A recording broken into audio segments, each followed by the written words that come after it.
आखिरकार मुंबई महानगर पालिका समेत वसई, विरार और तमाम महानगर पालिका चुनाव का आज ऐलान कर दिया इलेक्शन कमीशन ने। कई सालों से लोगों को इंतजार था इस इलेक्शन का, आखिरकार वो घड़ी आ गई है। बात वहीं वसई विरार में मिले डबल वोटर्स की करेंगे, जहां मामला अब हाईकोर्ट में पहुंच गया है। बात पालघर में कुपोषण की करेंगे, जहां सैकड़ों बच्चों की मौत हो रही है और शासन और प्रशासन क्या कर रहा है इस मामले में। बात कई और अहम मुद्दे पर करेंगे। नमस्कार, मेरा नाम है ब्रिजेश यादव, आप देख रहे हैं मेट्रो सिटी समाचार। मुंबई स्पेशल के इस एपिसोड में आप सभी का स्वागत है। पहली बड़ी खबर है महानगर पालिका चुनाव के तारीखों को लेकर। महाराष्ट्र राज्य चुनाव आयोग ने मुंबई बीएमसी चुनाव का ऐलान कर दिया। आयोग के अनुसार मुंबई में 15 जनवरी को वोट डाले जाएंगे, जबकि अगले दिन मतों की गिनती होगी, यानी 16 जनवरी को काउंटिंग होगी। मुंबई में आखिरी बार चुनाव 2017 में हुए थे। मुंबई में निर्वाचित बॉडी का कार्यकाल 2022 में खत्म हो गया था और कई महानगर पालिका का चुनाव भी इसके आसपास खत्म हुआ था। महाराष्ट्र राज्य चुनाव आयोग के अनुसार बीएमसी चुनाव के नतीजे 16 जनवरी को घोषित होंगे। सोमवार को राज्य चुनाव आयुक्त दिनेश वाघमारे ने मालाबार हिल के सहाद्री गेस्ट हाउस में प्रेस कॉन्फ्रेंस की और ऐलान किया।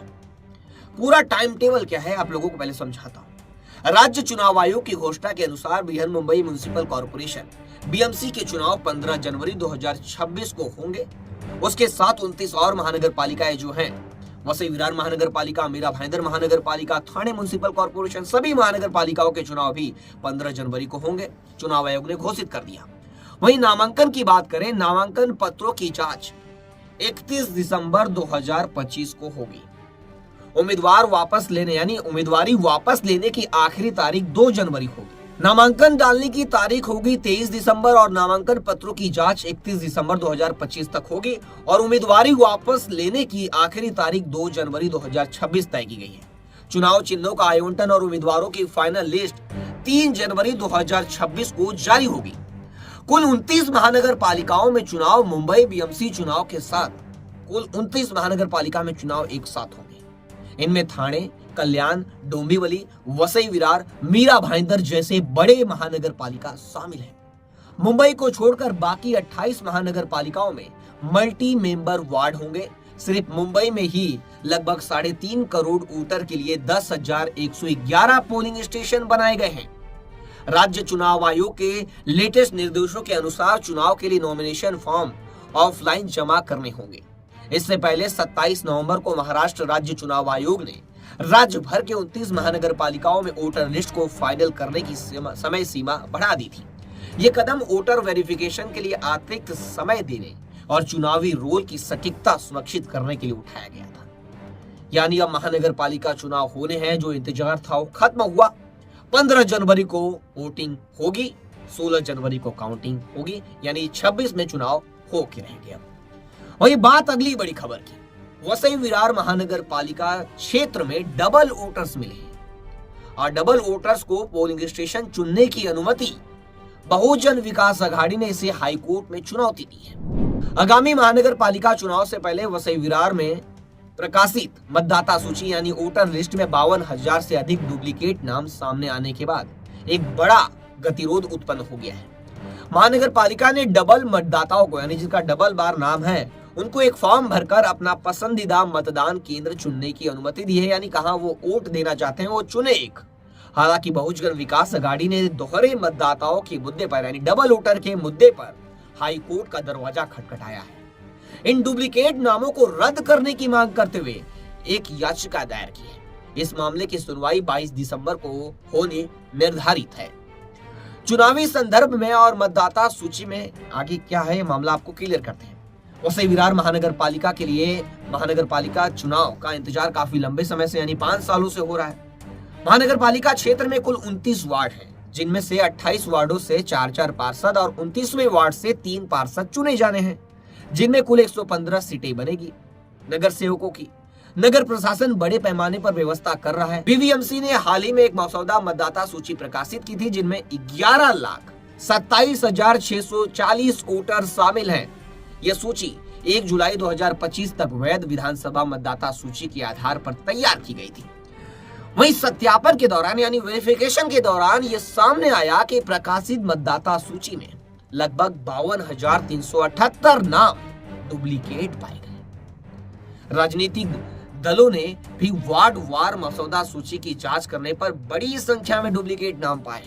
इससे पहले बहुजन विकास आघाड़ी ने 80,000 दोहरे यानी डबल नामों पर आपत्ति जताई थी और उन्हें रद्द करने की मांग की थी। वहीं वीवीसीएमसी का समाधान अब यानी असमंजस की स्थिति में बन चुका है। इस गतिरोध का हल करने के लिए चुनाव आयोग ने डुप्लीकेट नामों वाले मतदाताओं को किसी भी एक मतदाता यानी एक पोलिंग स्टेशन में जाकर वोट डालने की अनुमति दी है। इस क्रम में वीवीएमसी ने अपनी वेबसाइट पर 50,000 डबल वोटर्स की एक सूची प्रकाशित की है। निगम ने इन मतदाताओं से अपील की है कि वो अपने नाम का सत्यापन करें और एक जगह पर जाकर वो चुने और वहां पर ही मतदान जहां करना चाहते हैं वो नाम और वो केंद्र चुने और वहां पर फॉर्म फिलिंग करें। लेकिन बहुजन विकास आघाड़ी ने दोहरे यानी डबल मतदाताओं पर आक्रोश जताया है और आक्रामक होकर भव्या के प्रवक्ता आजीव पाटिल ने इस मामले में बॉम्बे हाई कोर्ट में याचिका दायर की है। अब देखना होगा कि 22 तारीख को क्या होता है। वहीं अगली बड़ी खबर की ओर बढ़ते हैं, जहां मुंबई के प्रॉपर्टी बाजार से बहुत बड़ी खबर है, जिसमें रियल एस्टेट एक पूरा यानी जो रियल एस्टेट का जो बिजनेस है वहां पूरा गेम पलटने वाला है। महाराष्ट्र सरकार ने एक बड़ा फैसला लिया है, पगड़ी सिस्टम। महाराष्ट्र के डिप्टी सीएम एकनाथ शिंदे ने नागपुर में चल रहे विधानसभा की शीतकालीन सत्र के दौरान ऐतिहासिक फैसला लिया। शिंदे साहब ने ऐलान किया कि मुंबई को अब दशकों पुराने पगड़ी सिस्टम से मुक्ति मिलेगी। ये सिर्फ घोषणा नहीं है, बल्कि सरकार इसके लिए एक अलग रेगुलेटरी फ्रेमवर्क तैयार कर रही है। क्या है पगड़ी सिस्टम, इसके बारे में भी आप लोगों को पूरी बारीकी से बताएंगे। पहले बताते हैं, यह फैसला खास तौर पर उन 19,000 से ज्यादा पुरानी शेष बिल्डिंगों के लिए गेम चेंजर साबित होगा जो ज्यादातर 1960 से पहले बनी थी। चिंता की बात यह है कि इनमें से करीब 13,000 से ज्यादा इमारतें अभी भी जर्जर हालत में और कई तो ढह भी चुकी हैं, जिससे जान माल का नुकसान हुआ है। अब समझते हैं कि पगड़ी सिस्टम क्या है। ये एक पुराना तंत्र है, यानी एक सिस्टम है जहां किराएदार एक बड़ी रकम यानी पगड़ी देकर जीवन भर कम किराए पर रहते हैं। उनके पास फ्लैट बेचने या सबलेट करने का भी अधिकार होता है, लेकिन मकान मालिक को उचित मुआवजा नहीं मिलता। इसी वजह से 28,000 से ज्यादा कोर्ट केस में अटके पड़े हैं और रीडेवलपमेंट रुका हुआ है।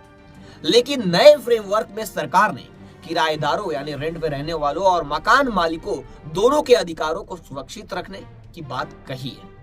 नए रोडमैप के तहत किराएदारों को उनके कब्जे वाले एरिया के बराबर फ्लोर स्पेस इंडेक्स FSI मिलेगा, जिनमें उन्हें अपने हिस्से का मालिकाना हक मिल जाएगा।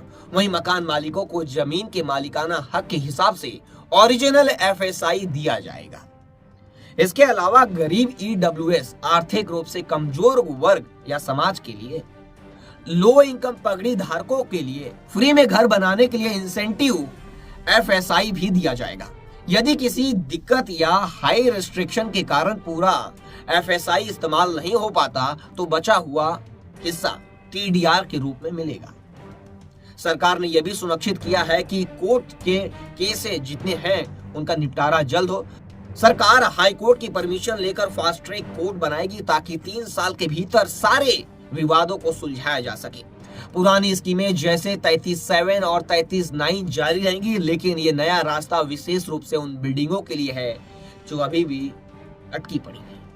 वहीं अगली बड़ी खबर है, बीएमसी चुनाव नजदीक आते ही अब सियासत गरमाने लगी है। हाँ। क्या मुंबई महाराष्ट्र से अलग होने वाली है? ये अफवाह इतनी तेजी से उड़ाई गई और ये खबर इतनी तेजी से उड़ाई गई कि लोगों के बीच भ्रम हो गया कि क्या होने वाला है। लेकिन देवेंद्र फडणवीस ने आकर विपक्षियों की जो रणनीति थी उन्हें खत्म कर दिया। आपको बता दें पूरी खबर क्या है। मुंबई महाराष्ट्र की ही रहेगी। आने वाले बीएमसी चुनाव को लेकर मुख्यमंत्री ने साफ कहा है कि मुंबई महाराष्ट्र की थी और हमेशा महाराष्ट्र में ही रहेगी। संयुक्त महाराष्ट्र आंदोलन में 106 शहीदों के बलिदान से महाराष्ट्र का निर्माण हुआ और इस विषय में किसी भी प्रकार की भ्रम कोई आवश्यकता नहीं है। उन्होंने यह भी स्पष्ट किया कि छत्रपति शिवाजी महाराज और भारत रत्न डॉक्टर बाबा साहेब अम्बेडकर द्वारा दिखाए गए मार्ग पर संविधान के दायरे में रहते हुए महाराष्ट्र आगे बढ़ता रहेगा। राज्य सरकार की विभिन्न योजनाओं के बारे में जानकारी देते हुए मुख्यमंत्री देवेंद्र फडणवीस ने कहा कि लाडली बहन योजना, किसानों को मुफ्त बिजली जैसी सभी योजनाएं वर्तमान में जारी हैं और ये योजनाएं अगले 5 वर्षों तक जारी रहेंगी। यानी कई मुद्दे उठ रहे हैं फ्रीबीज के मुद्दे उठ रहे हैं, मुंबई को महाराष्ट्र से अलग करने के मुद्दे उठ रहे हैं, लेकिन देवेंद्र फडणवीस ने सारे क्लियर कर दिए। वहीं अगली बड़ी खबर की बात करते हैं कुपोषण की, जहां बच्चों की मौत हो रही है। महाराष्ट्र का पालघर जिला, जहां से बच्चों के स्वास्थ्य को लेकर एक बेहद चिंताजनक खबर सामने आई। पालघर में कुपोषण का संकट है। साल भर में 375 बच्चों की मौत हुई है, 1 जनवरी से 30 नवंबर तक। पालघर जिले में बाल मृत्यु दर को रोकने के लिए सरकारी और प्रशासनिक प्रयासों के बावजूद आंकड़े बताते हैं कि ये कोशिश सफल नहीं हो पाई है। चिकित्सा विभाग के आंकड़ों के अनुसार 1 जनवरी 2023 से लेकर 30 नवंबर 2023 तक जिले में 375 बच्चों की मौत विभिन्न बीमारियों के चलते हुई। इन मौतों में सबसे बड़ा कारण कुपोषण को माना गया है। आपको बता दें, इन 375 मौतों में से 162 बच्चों की मौत जन्म के समय या प्रसव के दौरान हुई। इसके अलावा 213 बच्चों की मौत जन्म के बाद हुई। इस अवधि के दौरान कुल 25,927 बच्चों का जन्म हुआ। वर्तमान स्थिति की बात करते हैं। हालांकि जिला प्रशासन कुपोषण मुक्त होने का दावा करता है कि इस जिले में कोई कुपोषण यानी कोई बच्चा ऐसा नहीं है जो कुपोषण का शिकार है, लेकिन जमीनी हकीकत कुछ और है। फिलहाल जिले में कुल 885 बच्चे कुपोषण की चपेट में। एक रिपोर्ट में छपी है एक न्यूज अखबार में। इनमें कुल 63 बच्चे अत्यंत गंभीर रूप से कुपोषित हैं, जो आंकड़ा अभी बता रहा हूं वहां से लिया गया है, जबकि 882 बच्चे सामान्य रूप से कुपोषित हैं। सूत्रों के अनुसार ग्रामीण इलाकों में चिकित्सा सुविधा की कमी और पौष्टिक भोजन की अपर्याप्तता स्थिति को बढ़ावा दे रही है।